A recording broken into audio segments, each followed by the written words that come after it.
Starting with this one. Breaking news in just the last half hour with enormous potential impact on Aaron Rodgers. And Shefty, let's go right to you for that. What can you tell us about the first new coach hired in this cycle?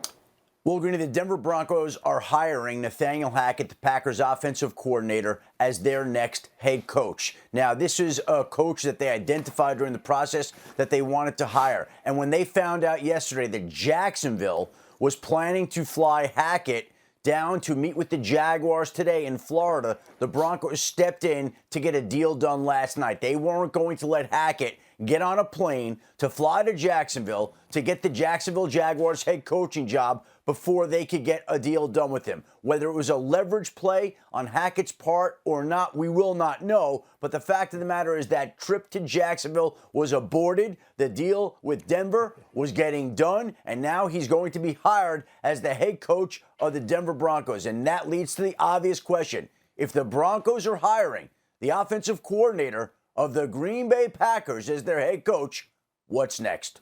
Well, that's the beauty part right there. That's Shefty taking us directly where we want to go. And Louis Riddick, let's go directly to you because you spent some time with Aaron during one of the, when he was on a Monday Night Football game this year. What did he tell you about Nathaniel Hackett? Look, this is a guy who he respects wholeheartedly and fully and has total confidence in him, just like he did with Matt LaFleur. Look, he loved this offense. He repeatedly said to us that he loves these coaches. He loved how it challenged him, how it took his game to a whole nother level, especially in the second year in the offense, that they just really started to explode as far as how versatile and how multiple this offense was able to be.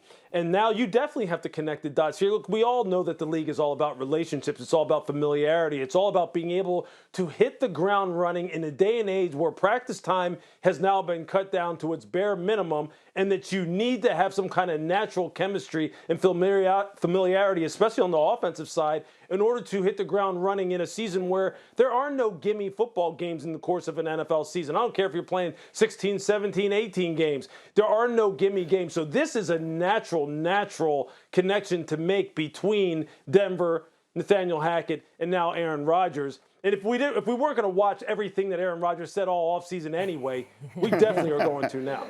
Where's McAfee when we need him, for crying out loud? Make an emergency phone call. Diana, I have been accused a time or two in my life of adding up 2 and 2 and getting 5. But in this case, it does not feel like I'm doing that, right? Yeah, I know. It makes a lot of sense. I do think it's interesting, though, because Matt LaFleur does call the plays in Green Bay, as much as Aaron Rodgers has alluded to. And we've all heard this before, that Aaron really likes his offensive coordinator.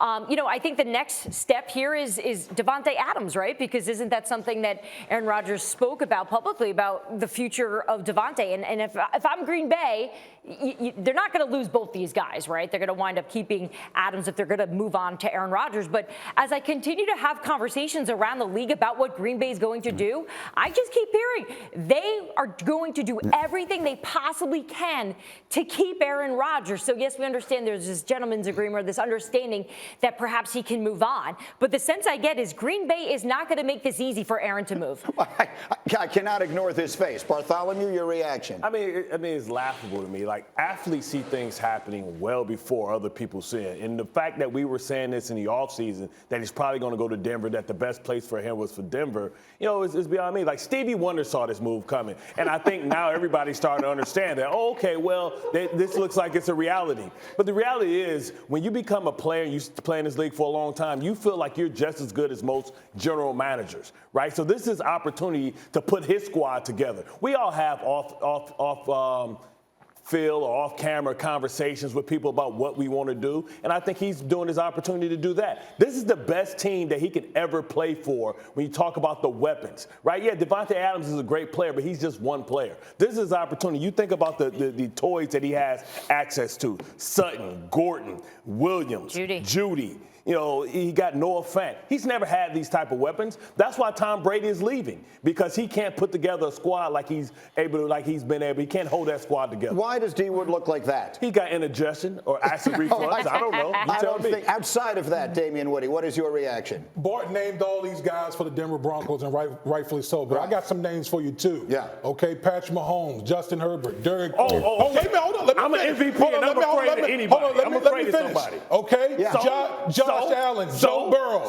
So let me see. We've on this show have talked many a time about how there's levels to this, how there's different rooms in the Hall of Fame and all that type of stuff. And you mean to tell me, oh, let me go to the AFC, particularly the AFC West, where I got to face those dogs week in and week out. What do you mean? And then outside of the division, I got to face those other quarterbacks. Oh, and by the way, Lamar Jackson. I forgot Lamar Jackson as well. Are you crazy? I got to face all those guys. Greeny, do you know how arrogant starting quarterback is in this league? And you mean to tell me, arguably the baddest man on the planet, the guy who's about to win back-to-back MVPs, is afraid of anybody? D. Wood, have you ever been afraid to go somewhere? Were you afraid to come to the Jets because Brady was in the division? No, but how you gonna let somebody else make a decision about how you feel about a football player? Are you serious? Listen, are you afraid of somebody? Are you afraid of Brian Gumble? What the hell are you talking about? But I'm a bad example. I'm afraid of everybody. Well, let me ask you a question. Let me ask you this question, Bart. You crazy as players think about their legacy, correct? Yeah. Okay, and what's one thing we've talked about? Oh, let me finish. There's one thing we talked about with Aaron Rodgers. He has all the MVPs. He's about to be a 4-time MVP.